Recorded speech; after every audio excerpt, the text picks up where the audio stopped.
But we said that's focused on a very self-interest. What's in it for me? I'm worried my fate, what will be with me? And we said there's a greater perspective, what we call universal tshuva, how the whole world is in a process of development, of returning to the original ideal that God had in stake for, in mind for all of the world, what the creation, what the world is supposed to be, what it will be, what it can be. And all of history, there was a falling from that original ideal, right? When you start building, it first starts all the very far away from the original idea of the carpenter, or the architect. Starts building, and then at the end is realization of the final goal, of the goal that he had at the beginning. So too, all of history we saw is a returning to, is tshuva, a whole process of returning to, from the past, present, to a more future ideal state of what the world is meant to be and supposed to be. And the question is, what's the difference? What's so important about this perspective of understanding there's a universal tshuva? We have my private sins, but we saw it's a total different motivation, that you're part of something much greater. Your individual tshuva is not just your effect that you have on your account, what's in it for you, what you'll get, world to come, not the world to come punishment, but it affects the whole world. You're part of something much bigger. The whole world is in this process. And you're in harmony with all of creation when you do tshuva. The joy, we said, that comes with understanding, the appreciation, that your small acts, so to speak, are something that has a great effect. The unbelievable value and influence of every act and speech and thought that you have affects worlds and dimensions, the absolutes, bringing the world to a better state of being. That brings a lot of joy. We saw the letter of Rav Kook, letter 301, Igeret Eish, how the understanding, the appreciation of what you're doing, of literally the effect, the influence you have on the world, that brings about a total different motivation and drive and intention when doing the mitzvot, and also with a bigger effect. It changes the influence. The Rambam we saw also in the laws of tshuva, how one should not do this focus on the private individual concern. That's the lower level of tshuva, fear of punishment. What do I got, a reward and punishment? But rather for the altruistic, the ideal motive. It's a different level and a different effect. The rabbis talk about the difference between the tshuva from ahava, from fear or out of love. And the Rambam, again, we saw emphasize the negativity, but the far from the ideal, like the Misat Yesharim, the path of the just. Someone who's concerned with his private thing is still far from the ideal. He's ultimately serving himself. Also the responsibility enhances the understanding that what you do has a great effect on the world. There's no small thing, and also appreciation of other people. You realize that everyone has their job in this bigger perspective, in this buried symphony orchestra. I need you and you need me. There's no jealousy. There's no his success is my demise. The opposite. His success is my success. We're all part of this one unbelievable unit of creation to elevate, to bring about the betterment of all. And also we realize that we all have a shlichut, we all have our role in that orchestra. And that brings us also to the certainty of and the appreciation of what we have. Like I said, again, there's no jealousy. Each one gets what he's needs, like in the army. Each one has a different function. I have a certain mission, I get certain weapons and certain things that I need for my job. I don't look at the other guy, but he has this. How come I don't have that? He has this and I'm jealous of him. No, he has a different job, a different role. He needs that. For my job, I get exactly what the army worries about giving me all the tools and all the equipment and all the armament that I need for my specific job. God gives each one is what he's supposed to be. If I was needed what he has, I have a different job. In other words, the fact that I don't have what he has shows that I have a different job that doesn't require those that equipment or that money, that wealth, those children, whatever people are jealous of. But again, we saw how it affects a lot of the whole this motivation, the drive of where you're at, because the Torah is not to be just a selfish thing. The Torah teaches us to be giants of spirit, giants of idealism, of altruistic, of doing for the good. Like the Rambam says, do good for the sake of good, truth for the sake of truth, not what's in it for me. That's a very small, local, childish level, the Rambam says. But today I wanted to add another dimension. We said individual tshuva and universal tshuva, and there's something in the middle, we call it. There's national tshuva. National tshuva is also, what does that mean? What's national tshuva? when all the individuals do tshuva, like the whole nation, everyone becomes religious, or when the government, the prime minister becomes religious, that's national tshuva.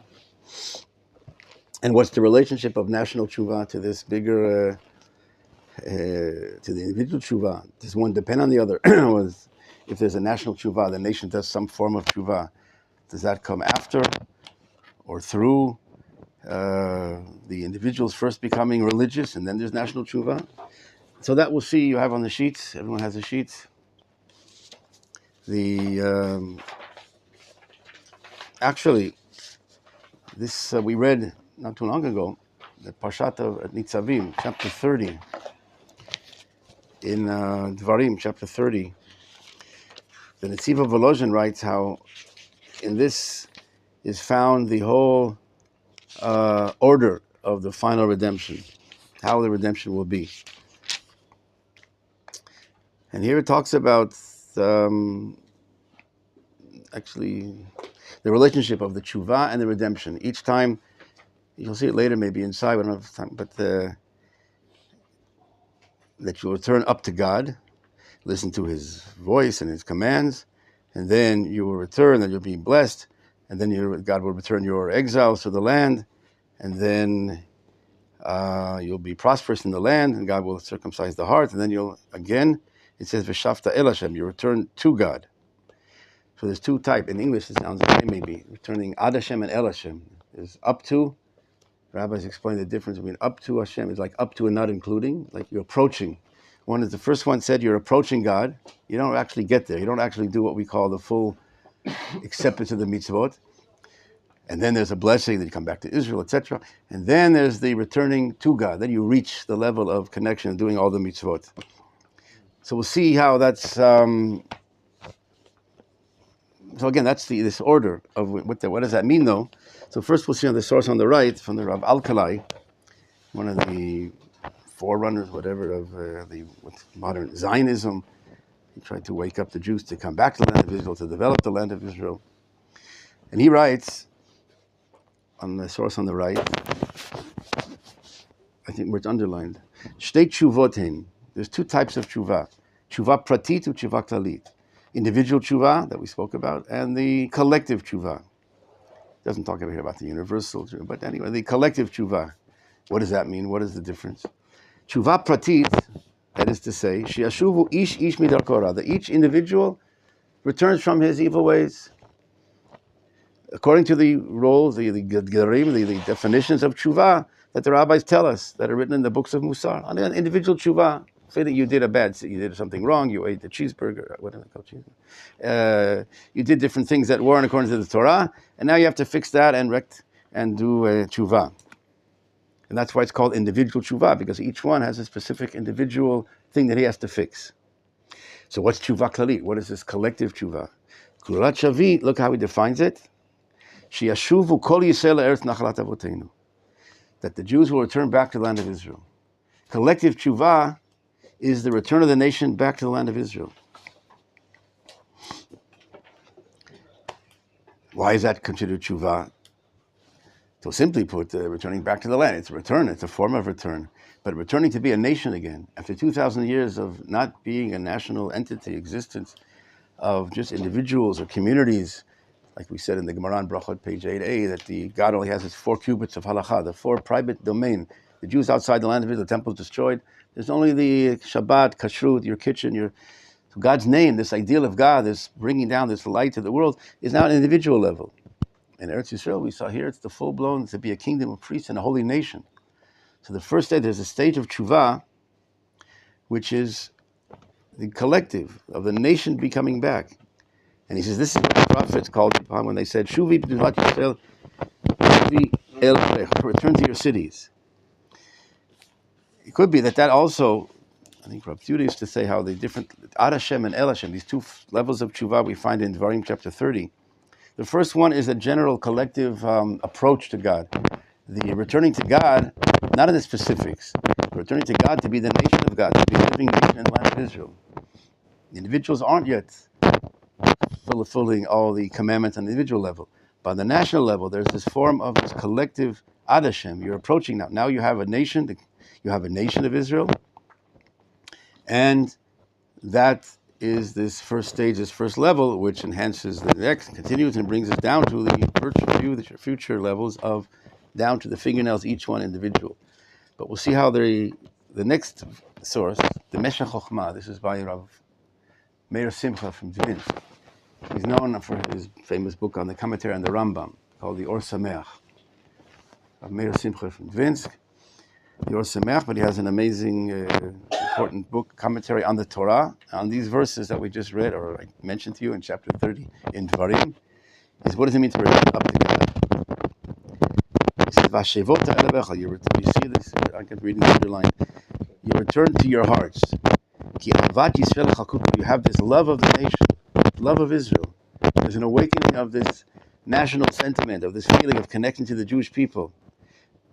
And he hears that within his heart. He remembers his place among the nation, and where his roots are.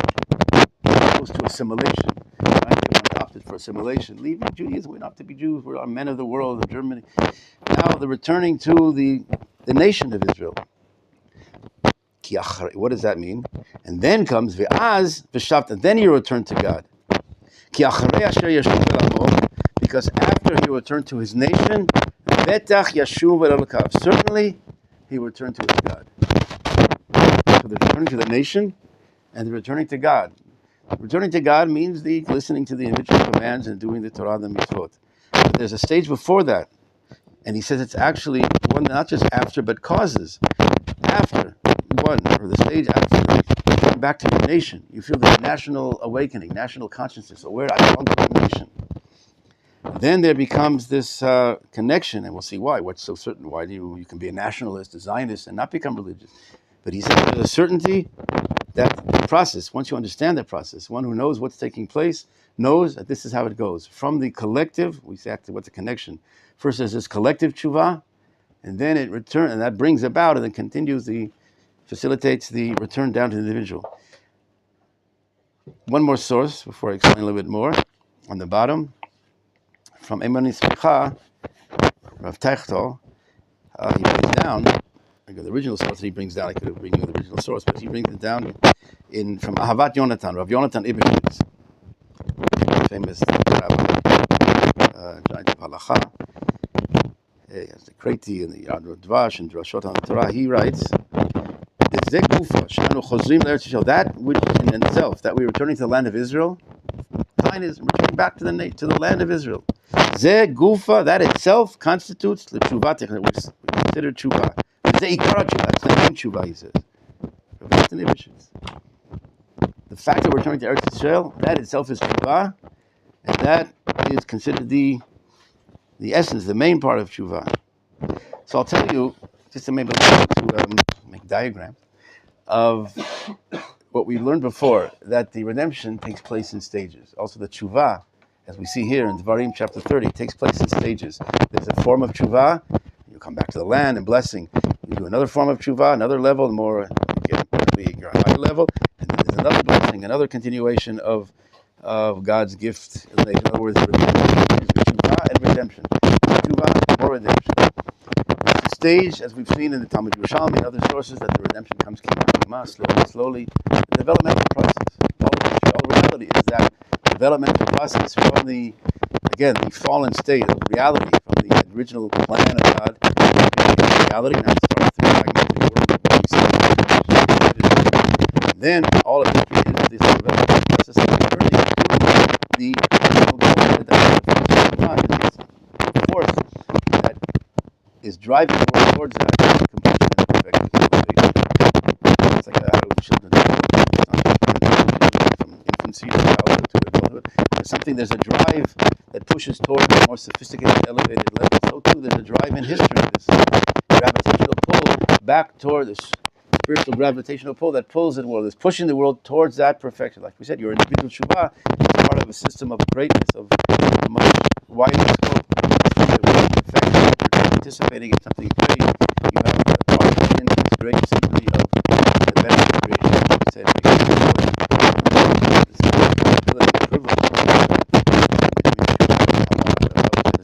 understanding the appreciation of the goal, the value of what you're doing, or else you have to do it to get rid of it, and don't get. Otherwise, the police policeman will punish you. The love of appreciation, that's a higher level of tshuva. The rabbis and Newman talk about Al Hashem is out of fear, and El Hashem is tshuva, out of the love and appreciation. But to quickly to make a thing which needs to be elaborated in a lot of sources. But this stage of development, or these, I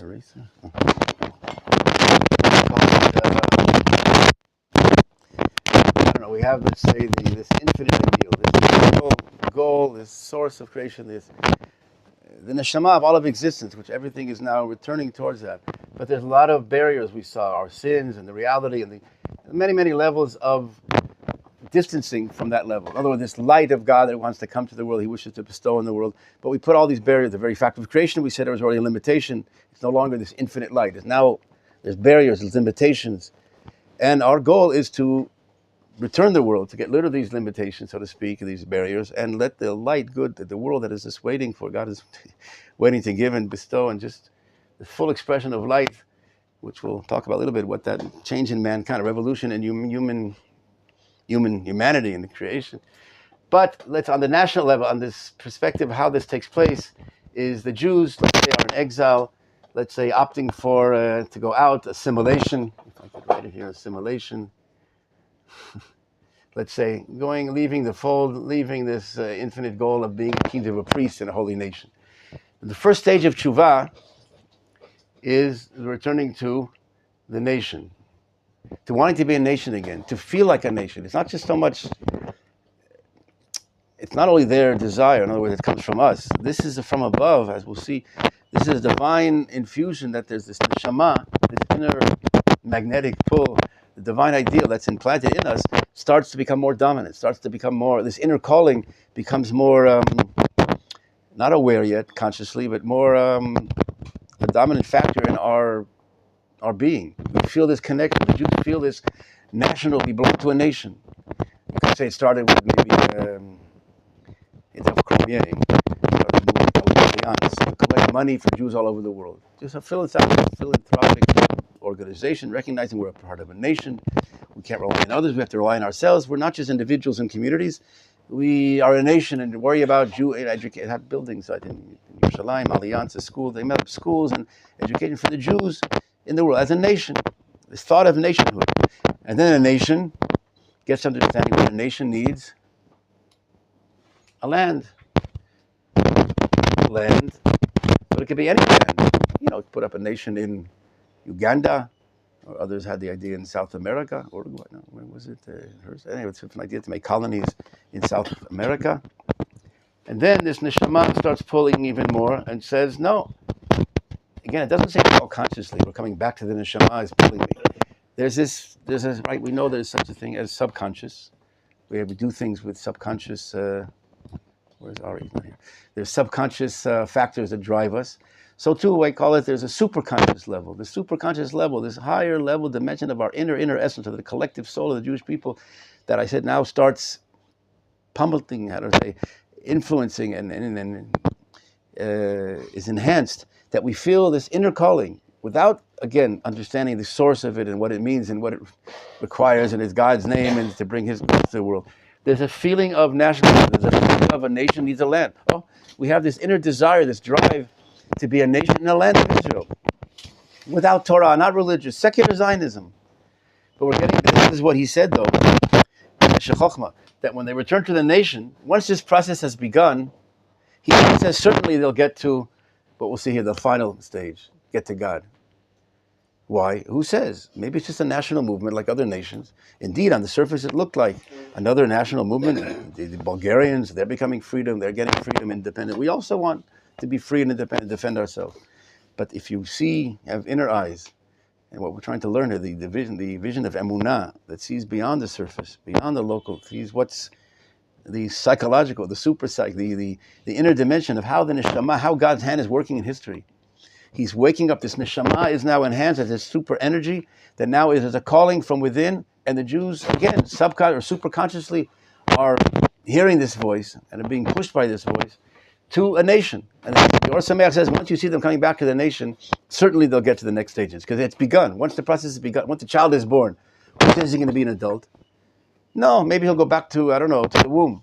If you know the process, you understand the process, it goes, as again, the sources tell us what the process, but I'm just giving you the conclusion where Moshe Chachma just points out that once it started, if you're the doctor that know this is an indication, from here it's just a matter of time, it certainly will get to the recognition of godly and the oneness, whatever, to the conscious level. But this is still what I call Ad Hashem. It's still it's up to God, but without the awareness of this is a God, divine process of spirituality, of holiness, of Torah and mitzvot. No, it's just a national movement. But if you understand the inner working, you appreciate what's taking place here. We're getting closer and closer to this pulling, this Shema, until we get to the point of back to Torah and mitzvot, or I put here, be a nation of priests and a holy nation, right? To be a kingdom of priests and holy nation, like it says before the Ten Commandments. The goal of a national. That's the goal that's taking place. Once the baby's born, if you have that vision, so he says also the Ahavat Yonatan, the Yonatan Ibishitz.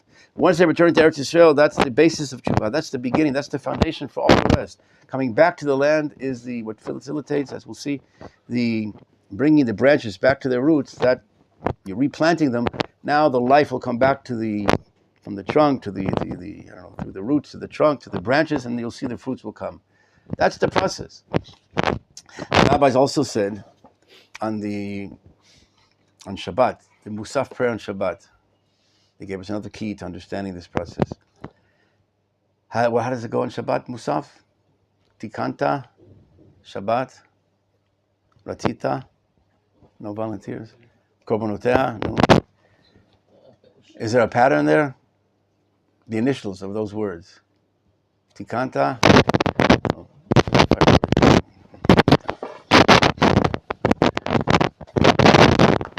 Tikanta.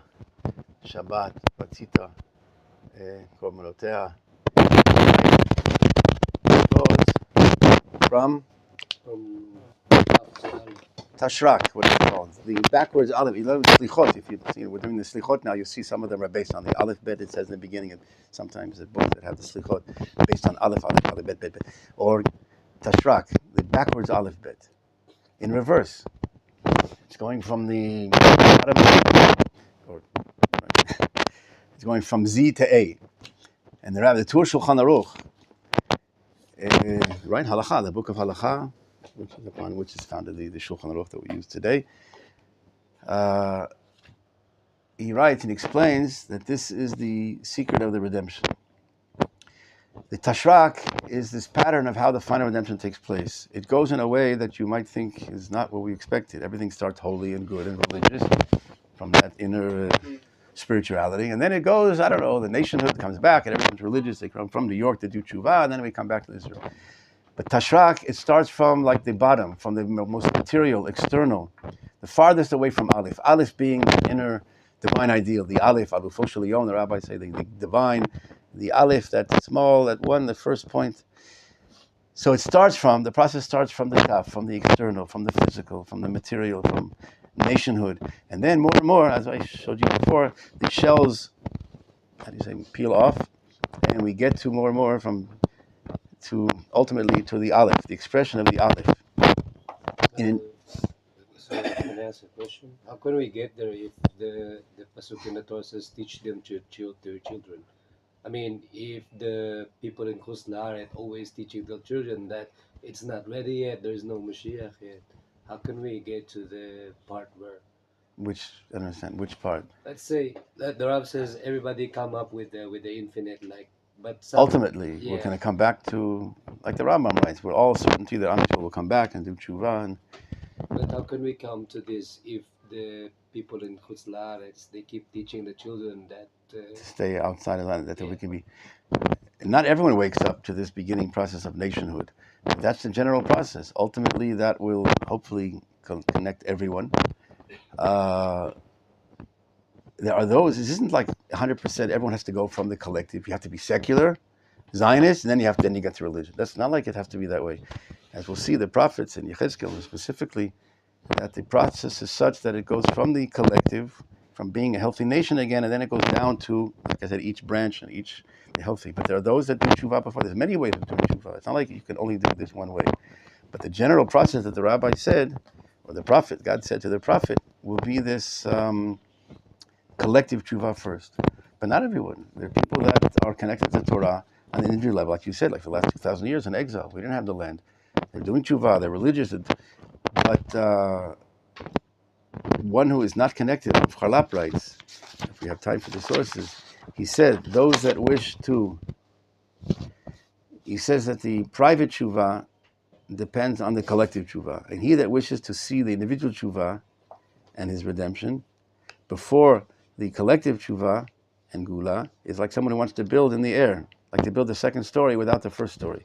The collective tshuva is the being a nation in the land of Israel is the first story, upon which is built the second and the complete and the final thing down to the individuals. It's like an upside down tree. The life starts returning to the collective, and then from there it goes down to the private. So that's indeed what he says. It's not like it's exclusive that if someone can't do tshuva until he's back to Israel or whatever. There's many ways of doing tshuva. Some people do out of fear, out of love, out of emotional feelings, out of spiritual, out of someone. As you know, every go in Machon Meir, you can ask each one how they got back to Torah and mitzvot. Everyone has a unique path. But here, if you already asked, we have the prophet on the side, chapter 36 in Yechezkel that we learned once in depth, but here, just for this understanding, that there are stages. In Yechezkel 36, we saw the stages of redemption. And it says, I'm bringing you back, if you have on the left, or in Yechezkel 36, it says, you have done bad, I've exiled you, and I'll scatter you among the nations, on the left. And then in verse 20, they have come amongst the nations in which you came, and they have desecrated my name. For they said, this is the nation of God, and they're outside of their land. So we explain this, and it requires a lot of explanation. But simply put, the nations say, where is your God now? You're being beaten up, you're suffering, you're in exile. Where is your God now? So it's a desecration of God's name. Being in exile shows that as if he doesn't have the power and strength to keep us in the land. The reason we're there, we said before, the verses before that, you sinned, you were bad, I warned you, and you defiled. So I will take you out in order to do what Galut has a purification, the purifying. It's not just a punishment, arbitrary punishment. It actually has an effect, how it brings us back to our normal selves. But then it says, but ultimately, the fact by being there prevents God's name from being revealed in the world. On the simple level, the subjective level, the nations say, where is your God? He's weak. We kicked you out, our God, or we're stronger than you, like we just read yesterday on Shabbat in Hazim. Right? The nations will say, our God, our hand is Yadenu Rama V'lo Hashem, our hand is strong and your hand has it. God has done this. They'll attribute their success, their victory over the Jewish people as their strength or their God's strength. Our God is stronger than your God. We, the Romans, we can kick you out of Israel, the Greeks, the whatever. We can get rid of the Jews. We can destroy the Jews. Not destroy. We can do. The Jews suffer. And because we're God, our God is stronger than your God. Or is our hand is stronger than your God. So the exile, on the simple level, is that subjective, so to speak, desecration of God's name. But we said on a deeper level, the Chilul Hashem is that God's name is made void. His name, his ideal, cannot be expressed outside the land. The vehicle, the funnel, the channel through which his name, this ideal, this infinite joy of light, comes to the world. This tzimor, so this vehicle that God created by his name in the world, called the Jewish people in the land of Israel. That's the created vehicle, as we said in Yeshayahu 43, verse 21. Amzu yatzarti li tilati yisapur. This nation have I created, say my name in the world. God created a vehicle, the heart, the Shema, that brings life to the whatever the promise that God says you will be nations that will be blessed through you. You'll be the source of blessing, not just for you, through you. You're the vehicle that I created, such this ideal come into the world that now will spread, will reveal, will expose, and bring this light to all of mankind, all of existence, not just the private, national, even universal, or studies universal, but universal nations, cosmopolitan, but rather universal, the worlds and the mixtures that will be elevated and connected and refined through the Jewish people in the land of Israel. Nevertheless, when they're outside of that, that vehicle is destroyed, fractured, broken. There's no vehicle to receive that light. The light is in the heavenly abode. The earthly vehicle that expresses it, reveals it, brings it down to reality is the Jewish land of Israel. When they're fractured, then the body is destroyed. That's what it says. You have no greater Chilul Hashem than the Jewish outside of Israel. Also, Gemara Chagiga, page 5b. You have no greater Bitul Torah than the Jews outside of Israel. What do you mean Bitul Torah? Jews are learning Torah. The Talmud Bavli says that. The rabbis in Babel. But that's the reality. The Torah is not the same level of this illumination. You can learn Torah, you can study the books outside. But this illumination of the Torah being the divine ideal, that requires it's perceptible. Like I said, pieces of metal that conduct, right? Two pieces of metal conduct. You have plastic, it won't conduct. He's a good guy, it means well, but the Jews outside of Israel, the non-Jews in Israel, don't conduct. God created this conductor of his name, of his light, of his good, super divine electricity. The world comes through the two pieces of metal, Am Yisrael, the land of Israel. Like again, we said on Shabbat. You're one, you're transcending beyond any word of understanding, and your name, your ideal, your expression of that oneness and goodness and light in this world comes through the nation who is also one. Like this parallel, the unity of the divine above, this one light is revealed through this vehicle of oneness, the Goy Echad. But where are they Goy Echad? What's the next word? Ba'aretz. Say explicitly. When are they one? When they express God's one, when they're in the land of Israel. Outside of which that oneness has no, there's always one.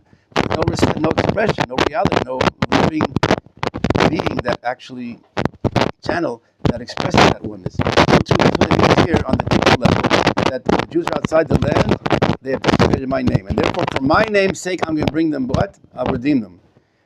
And what does it say there in verse 22? Not for your sakes do I do this. You're not religious, you're not holy, you haven't done individual tshuva yet. It says explicitly, not, what I'm about to do is not for your sakes. Verse 22, Lo lemanchem ani oseh beit Yisrael. But for my name's sake, my holy name, this bigger divine grand ideal for creation, this light that I wish to bestow in good and goodness and harmony and oneness of all of existence, that you have held up. Why? You desecrated that name, preventing that name from coming to expression by being amongst the nations. Not that you're bad people, but by being there. The reality is such. So what I'm about to do now, I'm going to bring you back to the land of Israel. But why? Not because you're worthy. If we said the individual tshuva is the prerequisite for the national, here says the opposite, even explicitly. Not because you're worthy. In spite of that, you're not worthy. What I'm about to do, we'll see, to bring you back to the land of Israel, even though you're not yet worthy. You haven't done individual tshuva. First there'll be this national tshuva. But how does it say it? But for my name's sake, my holy name, and I will sanctify my name, my big name again.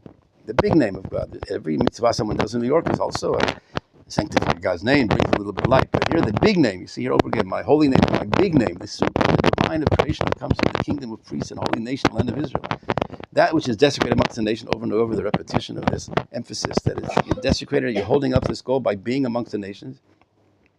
And that's why the Yonatan Abish said that tshuva to Eretz Yisrael is the foundation of tshuva, is the main tshuva, the very returning back to the vehicle. Now we have the baby's born. Now you can talk about developing and living properly, but now you have it's in this world again. Now that the baby is born, the Jewish state of Israel is now this manifestation, the returning back of the Jews to the land.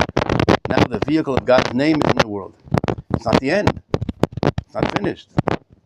It's very disappointing. What, just a baby? That's what we wanted, just having a nation, a state. I heard recently a program, a rabbi on the radio, the metaphors, and he said how it's like a wedding, that they prepare the wedding, the flowers, the food, and everything is ready. The chatan, the groom comes to the wedding, everything is there. Just the kala is not the kala. The bride doesn't come, doesn't show up. So what's it worth? It's meaningless. It's not like you have one thing is missing. No, it's not one thing. That's the main thing. If there's no bride, there's no wedding. He says so too. We have the state of Israel. We have Jews coming back to the land of Israel. It's building the fruit, and we have a state.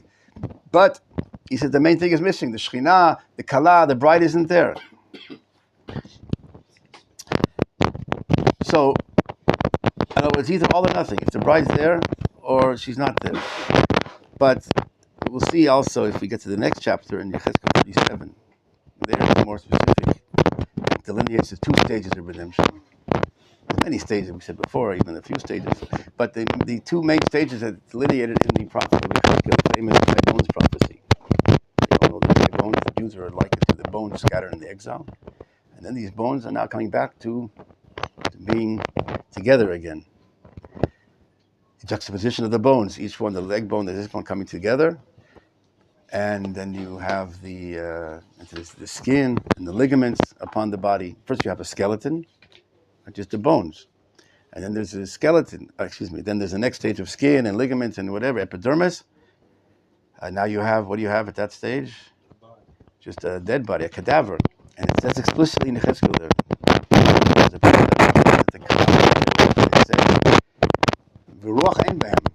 And there's no spirit in them.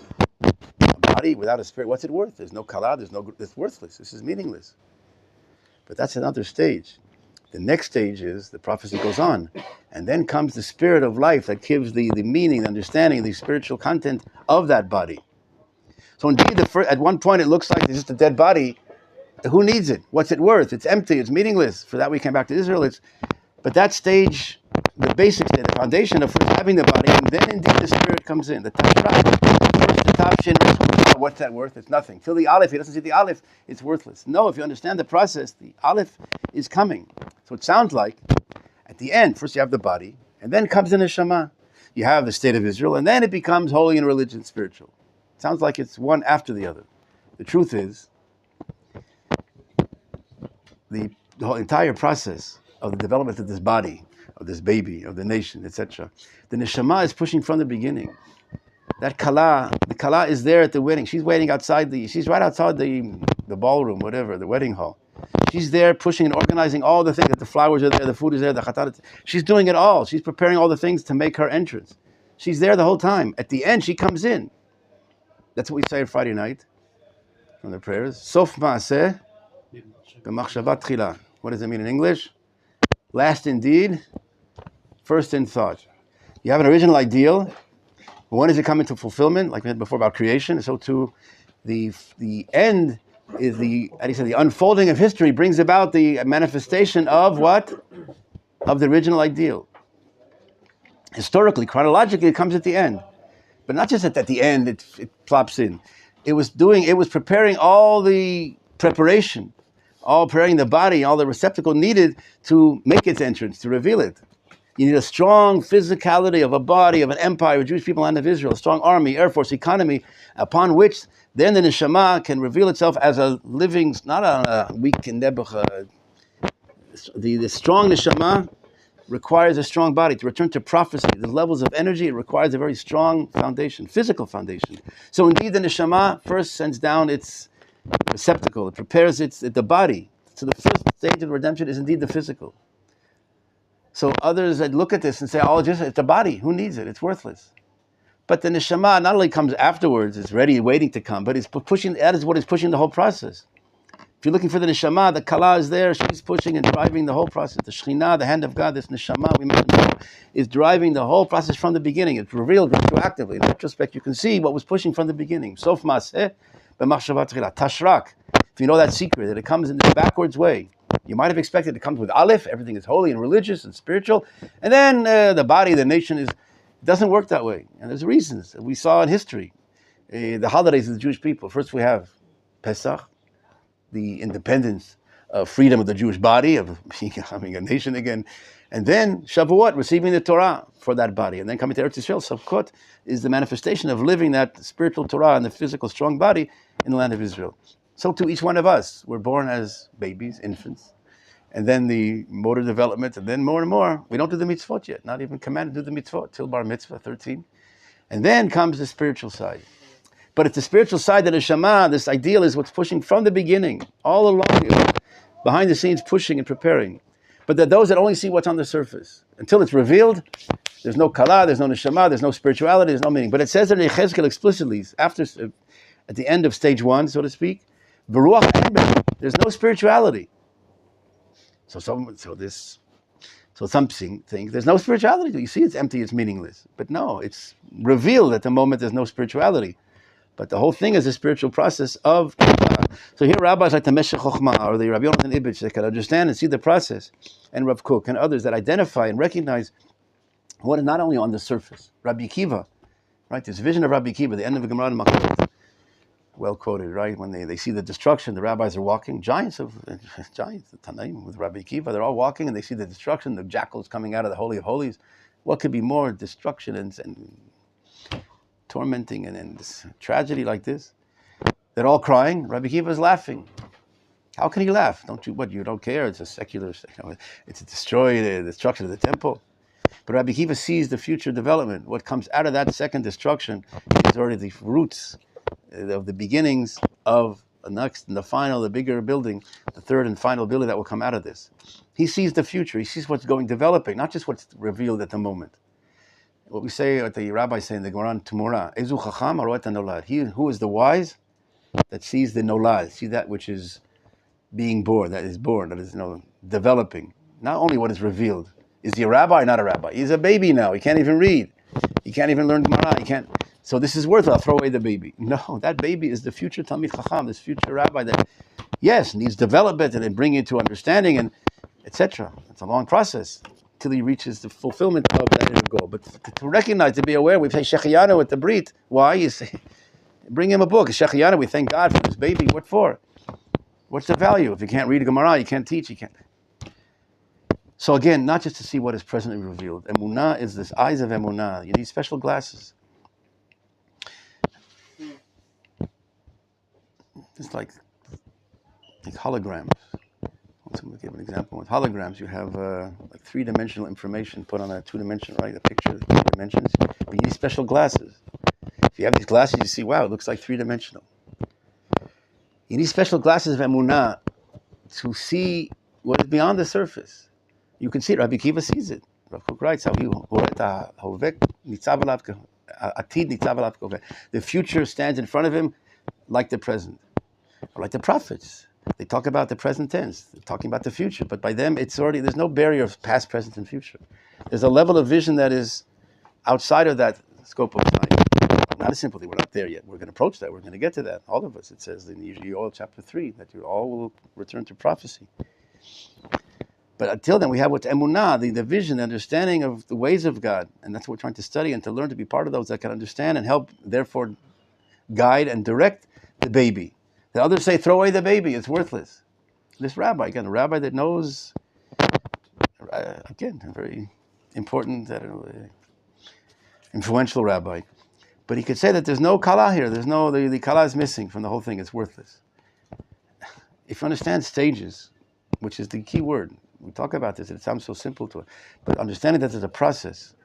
Because if not, you think it has to be all or nothing. It's either when the redemption is, and it's all good and holy and perfect, it's either black or white. It's either all or nothing. And today it's not all, that we all agree. It's not complete yet, so therefore it's nothing. But stages means the fact that it's not complete doesn't mean it hasn't begun. Understanding the stages, being aware of the stages, to understand and properly guide and to direct this nation, you have to be, first of all, to judge it properly. And to judge it, then you understand what it is, what the inner energy, what the inner truth is, what the inner dimension of arriving into Eretz Yisrael. The divine ideal is now coming and pushing and demanding its full expression. And the Jews that are participating in that unwittingly, they themselves are not aware of the source of this, of their coming back to the land. Each one gives their local explanation. I'm coming back, my grandmother's here, I had history connections, emotional connections. But this is the neshama of the world. Divine goal of creation is now coming down and coming to expression. And therefore, you have to guide and know how to guide and direct the child to become the Talmid, the rabbi, the scholar that he's supposed to be, that he will be, that he can be, that it's inside of him. It's already there. You have to bring it out, though. But others just look at what he is. Well, I don't know. He weighs 2.5 kilos, 3 kilos. Worthless. So it depends on this vision. And this vision isn't simple. Like a great rabbi can not have this vision. It takes study to get this special pair of glasses that sees the hologram, that sees the three dimensions, that sees the fourth dimension, that sees the divine dimension in history. It takes study, but we have, again, the Torah that gives us all these sources to teach us, to train us to be this special vision of Rabbi Kiva and others, this X-ray vision of Rav Kook. They teach us how to see and how to recognize and how to be aware of the process, the hand of God in history, the Ramchal, all the book, the Ramchal, the teachers who see the divine hand in what is not revealed. B'chal emunah is that when you don't see God, you don't see any. Where's God? People want proof, want to hold him on tangible. It's so. How do you see him? There's no God. If I can't see him, there's no God. But there's ability to get to this perception and the awareness of godliness, not necessarily through the five senses that we have, but this other pair of glasses that we have of emunah. Yeah, I'm sorry. Rabbi, I want to ask you, like, if you say now is a process, so it is no white or black, no geula, uh, no galut. So No, I didn't say it's not gula. I said others think. No, maybe it's clear. There are others people that think it's either black or white. So I'm saying it's not that way. It's a process. How define the situation now? Is galut or is it? No. I'm sorry if it wasn't clear. There are those, I heard them on the radio, there are those that still think that we're not in redemption. This is nothing. It's all black. They don't see, they see we're in exile. There's nothing. There's no cult to the Gula, not the beginning of redemption. He brought down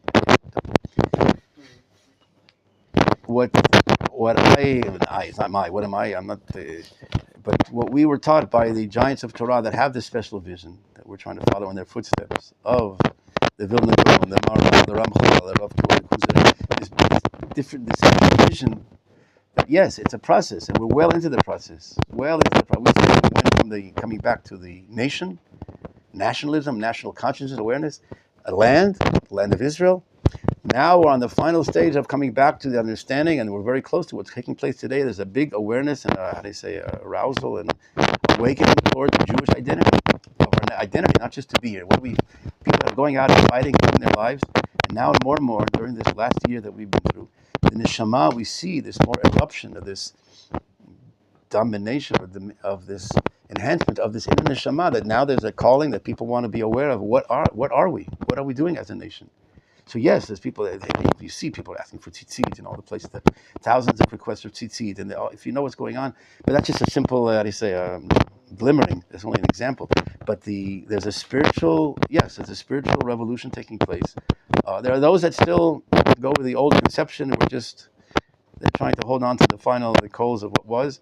But the main part of the nation, and there's a noisy minority, but the majority, you'll see the vast majority, especially in the army, people that are waking up to this. We're well into the final stages of this process of redemption, down to the individual level of divine awareness, of conscious awareness, not just super conscious, but now the awareness of what we're doing in the land of Israel. And that's what we're in the midst of this amazing process, and that's why we required so many, more and more, that people that are aware of this, that actually, not just that we're smarter, we recognize redemption, others don't. Our awareness of what's taking place actually enhances that awareness by all. In other words, like there's clouds that block this sunlight.